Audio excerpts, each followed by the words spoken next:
حضرت عمر فاروق رضی اللہ تعالیٰ عنہ مدینے کی گلی سے گزرے، امیر المومنین ہے، مدینے کی گلی سے گزر رہے ہیں، ایک گھر کے اندر سے بچیوں کے رونے کی آواز آئی، بچیاں رو رہی ہیں، اور بچی اپنی ماں سے کیا کہتی ہیں؟ کہتی ہیں اماں ابو بکر تو اب انتقال کر گئے، حضرت عمر کا پہلے دن ہے خلافت کا، اب ہمارا کیا بنے گا؟ ابو بکر تو وصال کر گئے۔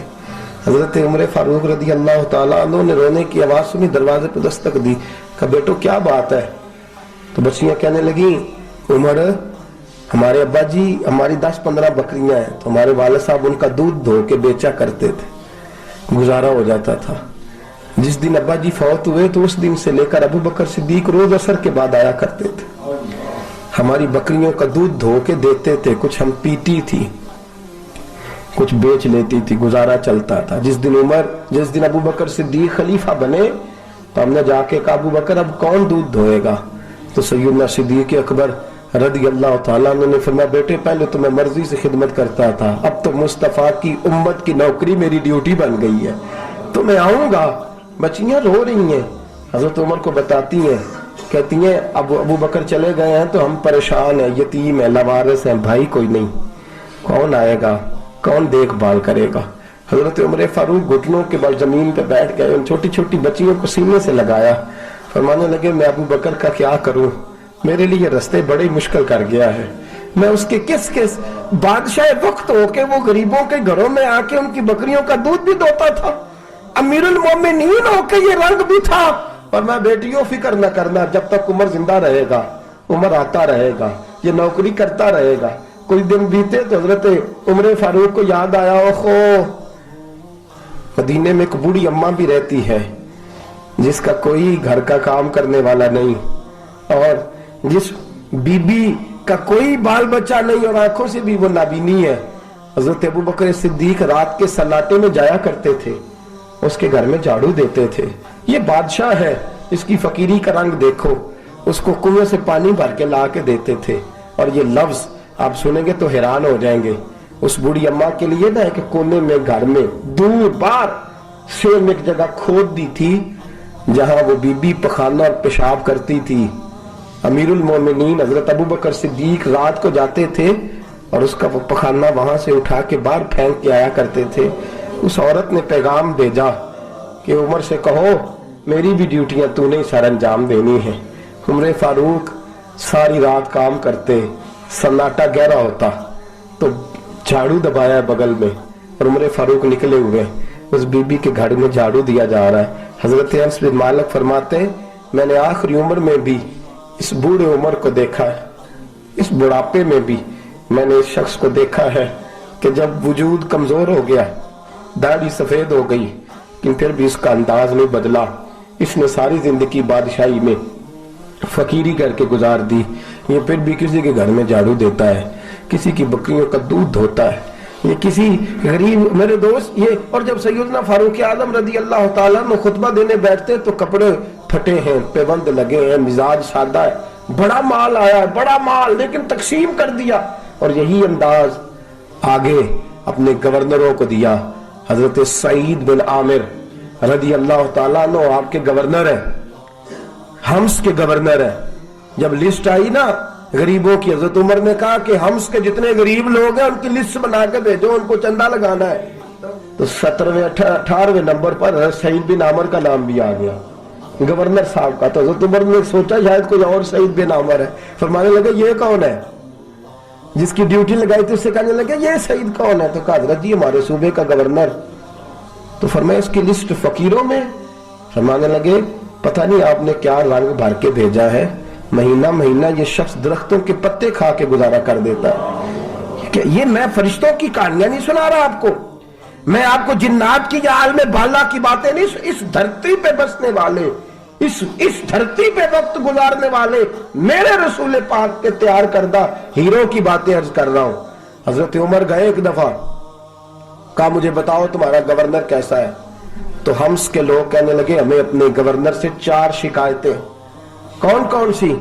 کہ پہلی بات تو یہ ہے کہ گورنر صاحب کو چاہیے فجر کے وقت آئیں، یہ سورج نکل آتا ہے تو باہر آتے ہیں گھر سے، سورج نکل آتا ہے تو آپ کہہ کے تو دیکھیں کسی معمولی سرکاری ملازم سے بھی، پھر آپ دیکھیے آپ کا کیا بنتا ہے. کہا یہ سورج نکلتے وقت آتے ہیں. دوسری شکایت یہ ہے کہ دن کو ملتے ہیں رات کو نہیں ملتے. تیسری شکایت یہ ہے کہ مہینے میں ایک دن ملتے ہی نہیں گورنر صاحب. چوتھی شکایت ہے کہ روتے ہیں کبھی کبھی، اتنا روتے ہیں کہ بے ہوش ہو جاتے ہیں. حضرت فاروق اعظم نے کھڑا کر لیا، فرمایا صحیح تیری شکایات آئی ہیں. کہ حضور حکم. فرمایا سنا ہے پہلے تو فجر کے وقت آ جاتا تھا لوگوں کے مسائل سننے، اب تو سورج نکلتے وقت آتا ہے. کہ حضور بیوی بیمار ہو گئی ہے اور گھر میں نوکر تو ہے کوئی نہیں، تو میں سویرے اٹھتا ہوں تو پہلے ناشتہ بناتا ہوں، بچوں کو کھلاتا ہوں. اس عورت نے 35 سال میرے ساتھ وفا کی ہے، اب چارپائی پہ ہے تو میں اس کے منہ میں لقمے ڈالتا ہوں.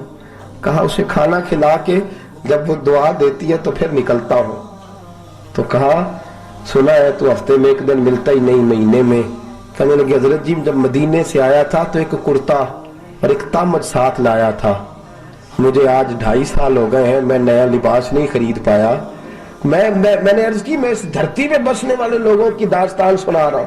کہا میں اپنی تامت دھو کر خشک ہونے کو ڈال دیتا ہوں، اسے آدھا دن لگ جاتا ہے، خشک ہوتی ہے تو تامت پہن کے قمیض دھو لیتا ہوں اور پھر قمیض ڈال دیتا ہوں. حضرت جی سارا دن بیت جاتا ہے تو باہر نہیں آ پاتا. حضرت عمر فاروق کی گردن جھک گئی. کا سنا ہے تو رات کو ملتا ہی نہیں. یہ لفظ کہے تو حضرت سعید بن عمر کہنے لگے یہ میرا راز تھا، آپ میرے امیر نہ ہوتے تو کبھی فاش نہ کرتا. دن میں نے بندوں کے لیے رکھا ہے، رات اپنے رب کے لیے رکھی ہوئی ہے.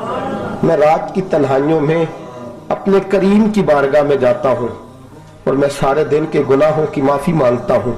میں اپنی غلطیوں کی تلافی کا سوال کرتا ہوں، اس کے حضور جاتا ہوں، اسے دکھڑے سناتا ہوں. رات میری اس کے لیے بیت جاتی ہے. حضرت عمر کی اور گردن جھک گئی. فرمایا یہ بتا کہ تو ملتا ہی نہیں، کہ کبھی کبھی تو روتا ہے اور بے ہوش ہو جاتا ہے. کہ حضرت جی 40 سال کی عمر میں کلمہ پڑھا ہے، جب 40 سال کے پچھلے گناہ یاد آتے ہیں تو کہ پھر میں ضبط نہیں کر پاتا. وہ خطائیں، وہ پاپ، وہ جرم، وہ خطائیں جب سوچتا ہوں نا کہ رب کھڑا کر کے پوچھے گا بتا یہ جرم کیوں کیا، تو وہ احساس مجھے پریشان کر دیتا ہے. حضرت جی میں پھر برداشت نہیں کر پاتا، پھر میں تڑپ اٹھتا ہوں، میری یہ کوتاہیاں ہیں، بتائیے کیا کہتے ہیں.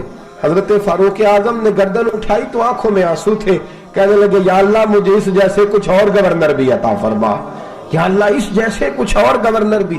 عزیزو اپنا حال کیا ہے. ملک شام جب فتح ہوا تو حضرت سعد بن ابی وقاص رضی اللہ تعالیٰ عنہ کہتے ہیں کہ کچھ لوگ مجھے کہنے لگے کہ ہم آپ سے معاملات طے نہیں کریں گے، ہم جزیہ دیں گے، ٹیکس دیں گے، اسلامی حکومت کے زیر اثر آئیں گے، لیکن آپ سے معاملات طے نہیں کریں گے، اپنے امیر کو بلائیے. تو حضرت سیدنا سعد بن ابی وقاص کہتے ہیں میں نے خط لکھا. فرماتے خط لکھا حضرت عمر کو. میں نے کہا جناب آئیے. جواب میں حضرت عمر نے خط میں جواب لکھا کہ فلاں دن فلاں تاریخ فلاں وقت میں ملک کے شام پہنچ جاؤں گا. حضرت سیدنا عمر چلے گھر سے، ایک غلام، ایک گھوڑا، ایک نیزہ. حضرت فاروق اعظم نے کچھ کھجوریں، خشک کھجوریں، کچھ سرکہ باندھ کے رکھ لیا رستے میں کھانے کو.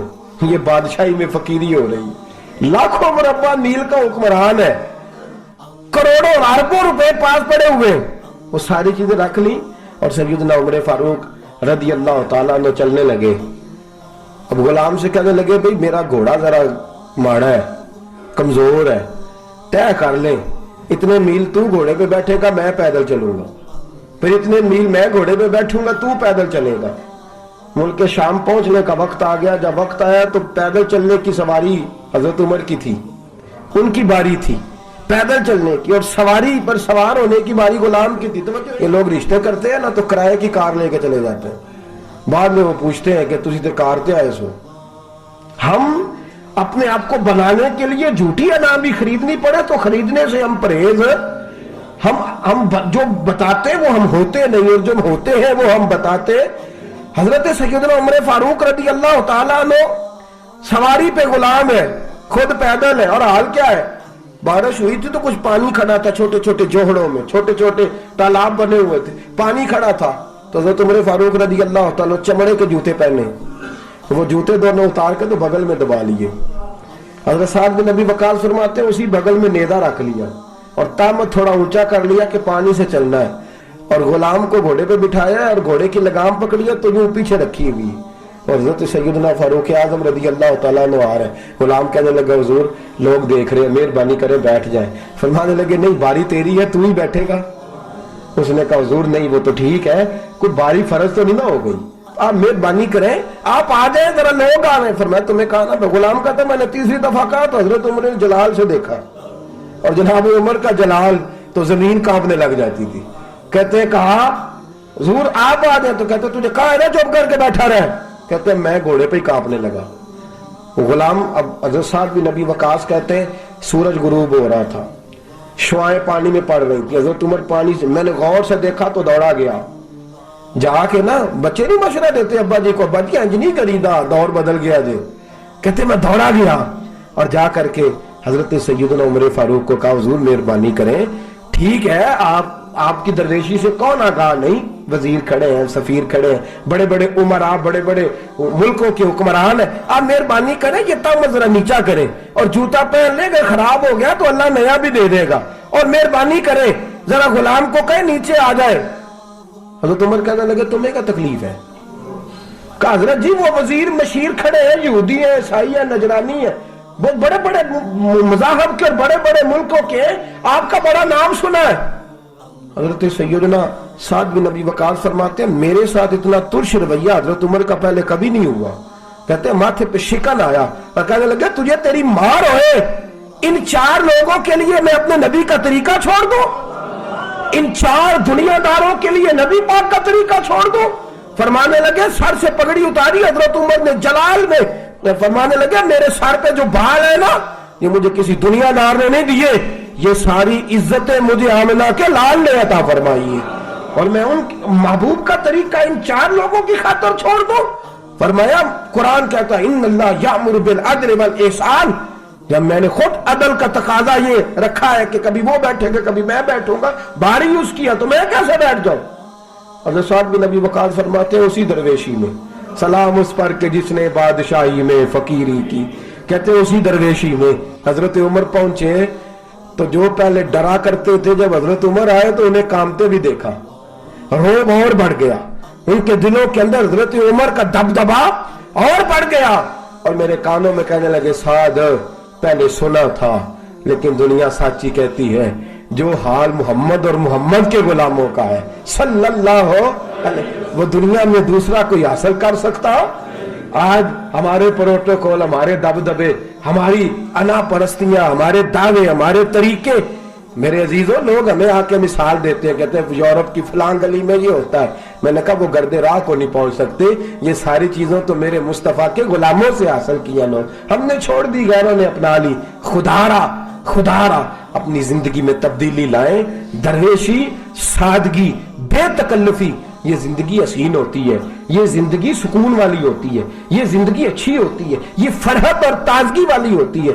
اپنے آپ کو ان تکلیفوں اور آلائشوں میں مبتلا نہ کریں، اگر اللہ مال دے، عزت دے، دولت دے، اللہ تعالیٰ نفاست عطا کرے تو پھر اپنے آپ کو سادہ کریں، آزاد کریں، کھلی ہوئی کتاب بنا کے اپنے آپ کو رکھیں۔ مجھے ایک بچہ کہنے لگا حضرت جی جب بھی آتے ہیں آپ کہیں بیٹھے مل جاتے ہیں، ہم کسی کو لا کے کہتے ہیں جناب حضرت جی بڑے مصروف ہیں اور آپ یہاں آگ تاپ رہے ہیں جلا کے، مہربانی فرمائیں۔ میں نے کہا یار 2-4 دن تو بن سور کے بیٹھنا بندے کے لیے آسان ہوتا ہے، سارا دن ملمہ سازی کر کے رکھنا اتنا آسان کام ہے؟ تو ویسے بھی بندہ جو ہو وہ نظر آئے تو اس کے لیے زیادہ بہتر ہوتا ہے، جو ہو وہ دکھائی دے، وہ زندگی آسان ہو جاتی ہے، بہتر ہو جاتی ہے۔ اور ویسے بھی جو کھلی ہوئی کتاب ہوتی ہے اس میں لوگ مشکوک نہیں ہوتے، جو بندی ہوئی ہوتی ہے نا اس میں لوگوں کو خبر نہیں ہوتی کہ نہ جانے یہ کیا معاملہ ہے۔ میرے عزیزوں اپنے آپ کو بے تکلف بنائیں۔ بے تکلف سے مراد یہ نہیں کہ جیسے بے تکلفی ہم نے ایک غلط چیز کا نام بے تکلفی رکھ دیا ہے کہ جو آدمی بات پہ ٹھٹھا کرے، بات میں مذاق کرے، وہ بے تکلف ہوتا ہے۔ یہ تو بے تکلفی اسلام اس کو پسند ہی نہیں۔ بے تکلفی سے مراد یہ ہے کہ جھوٹی انا نہیں بنائے، جھوٹے معاملات اپنے گرد نہیں اوڑے۔ اپنی اگر اللہ آپ کو بہت زیادہ مال و دولت دیتا ہے تو جتنا وہ مولا رومی کہتے ہیں جتنا ٹہنی پہ پھل زیادہ لگتا ہے نا اتنی وہ ٹہنی جھک جاتی ہے، جو اکڑی ہوتی ہے سمجھو وہ خالی ہوتی ہے۔ اگر آپ پھلدار ہیں تو پھر آپ کو جھکے، پھر آپ کو با اخلاق ہونا